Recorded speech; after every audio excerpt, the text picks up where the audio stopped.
안녕하세요, 마부사키 채널의 남규입니다. 이번에 스마트 스토어에서 또 가짜 리뷰 쌓지 말라고 공지가 올라왔습니다. 네이버가 왜 이렇게까지 가구매를 제재를 하고 있는지, 그리고 앞으로 가구매는 어떻게 변화되는지 다뤄보도록 하겠습니다.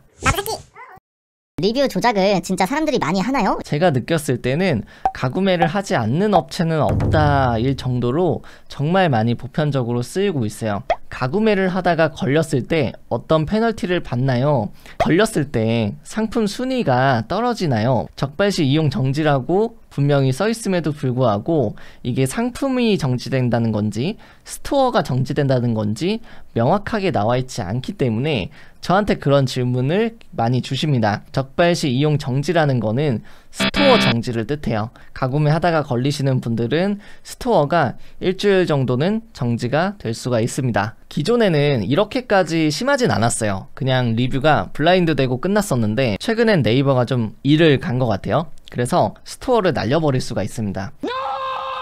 사실 지금은 가구매를 어떻게 하는지는 이미 TV에서도 많이 나오고 공정위에서도 보도자료 배포되고 그냥 검색만 하면은 충분히 알 수가 있어요. 실제로 보도가 된 자료를 제가 갖고 온 거고요. 이 업체가 얼마나 많이 했는지를 보면은 첫 번째 재단기를 보면은 120개 후기 중에 100건을 진행했고 949건 중에 880건, 328건 중에 326건, 144건 중에 119건, 그러니까 거의 한 80~90% 정도는 다 가짜 빈박스 마케팅으로 진행을 한 거죠. 이 업체가 결국에는 3,500만원의 과징금을 받았습니다. 그래서 가구매 같은 경우에는 제가 이전 영상에서도 말씀드렸지만 지금 네이버가 제재를 많이 하고 있는 행위이기 때문에 잘 모르시는 분들은 절대 안 하시는 거를 전 추천드리고요. 이번 스마트 스토어에서 저격을 한 거는 가구매 그 자체보다는 블로그 체험단 업체라고 보시면 됩니다. 지금 블로그 체험단 업체들이 블로그에서만 체험단 글을 쓰는 게 아니라 스마트 스토어에서 실제로 구매를 하고 리뷰를 남긴 다음에 그리고 다시 자기의 블로그에서 또 후기 글을 씁니다.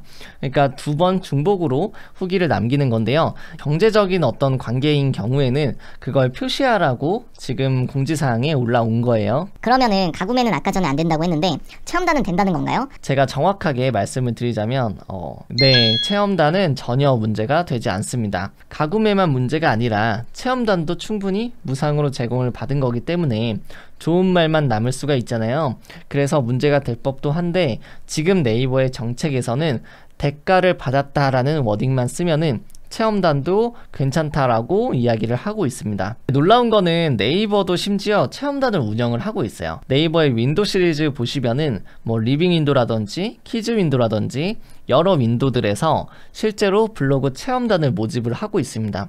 그리고 공식적으로 이 무료 체험단을 당첨자 발표해서 후기를 쓰게끔 시키고 있어요. 제가 이러한 변화들을 봤을 때 가장 많이 생각이 드는 거는 이제 가구매는 체험단이 되겠다 이 생각이에요. 그러니까 가구매가 사라진다, 저는 이렇게 전혀 생각하진 않고요. 가구매 업체들이 버티다 안 되면은 이제 대가성을 받았습니다 라고 쓰고 계속해서 그런 행위들을 할 것 같다라는 게 제 생각입니다. 사실 이런 체험단보다 더 큰 문제는 따로 있습니다. 그게 뭐냐면 기자단이라는 거예요. 기자단이 있는 이유는 뭐겠어요? 당연히 비싸니까. 제품이 너무 비싼 거예요. 예를 들어서 50만원짜리 전동 스쿠터를 팔아요. 10명한테만 주면은 500만원이 날아가는 거잖아요. 그러니까 이런 제품을 함부로 줄 수가 없기 때문에 기자단이라는 것이 나오는 겁니다. 그럼 체험단은 진짜로 전동 스쿠터를 준다고 했잖아요. 기자단은 어떻게 되냐면 업체에서 이미 사진이랑 어떻게 글을 써야 되는지 가이드들을 다 작성을 해서 블로거한테 전달을 해줍니다. 저희 업체는 AS 1년 무상이니까 이 말들을 언급을 해주세요. 이렇게 이야기를 할 수가 있어요. 그러니까 이 분들이 실제로 체험을 하지 않고도 전동 스쿠터를 추천을 할 수 있는 거고, 이런 구조들이 저는 단순히 체험단보다 혹은 가구매보다 훨씬 더 큰 일이라고 생각을 합니다. 사실 이런 거는 업종이나 카테고리 불문하고 굉장히 많이 쓰이고 있는 방식 중에 하나예요. 예를 들자면 식당이 처음에 개업을 했을 때 체험단 한 건에 최소 5만원에서 6만원 정도는 들어갈 텐데 그럼 100팀이면은 500만원, 600만원이 들어가잖아요. 그러니까 이게 너무 가격이 많이 나가니까 포토그래퍼 분을 섭외를 한 다음에 테이블별로 사진을 찍습니다. 그리고서 이 사진들을 블로거한테 전달을 해주고 마찬가지로 가이드를 주는 거예요. 이게 바로 기자단이라고 보시면 됩니다. 사실 이런 거는 뭐 제가 유튜브에서 폭로하겠다 이런 게 아니라 이미 어느 정도는 공론화가 많이 되어 있는 상태예요. 이미 TV에서도 많이 나오고요. 검색만 해도 많이 나옵니다. 우리가 잘 모를 뿐이죠. 저는 이쯤에서 한번 우리 다 같이 생각을 해보면 너무 좋을 것 같아요. 제가 가구매를 지금 옹호를 하고 있나요? 가끔 그렇게 댓글 다시는 분들이 있어서 제가 정확하게 말씀을 드리자면 가구매는 아주 빙산의 일각이기 때문에 가구매를 하던 안 하던 잘 파는 업체는 이미 너무 잘 팔고 있고요. 가구매를 한다고 해서 무조건 잘 팔리는 것도 아닙니다. 그렇기 때문에 제가 가구매에 대해서는 그냥 팩트만 이야기를 한 거예요. 내 상품은 내가 지켜야 돼요. 네이버도 체험단을 공식적으로 운영을 합니다. 근데 체험단 자체도 문제가 많은 상품 중에 하나라고 전 생각을 해요.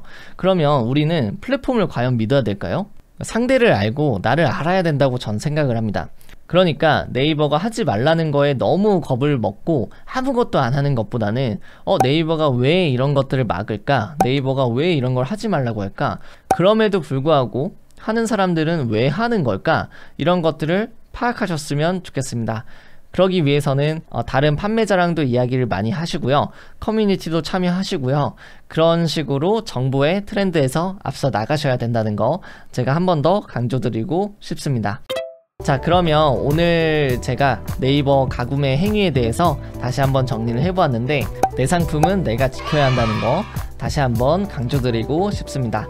그럼 이번 영상은 여기까지고요. 다음 영상에서 뵙도록 하겠습니다. 감사합니다.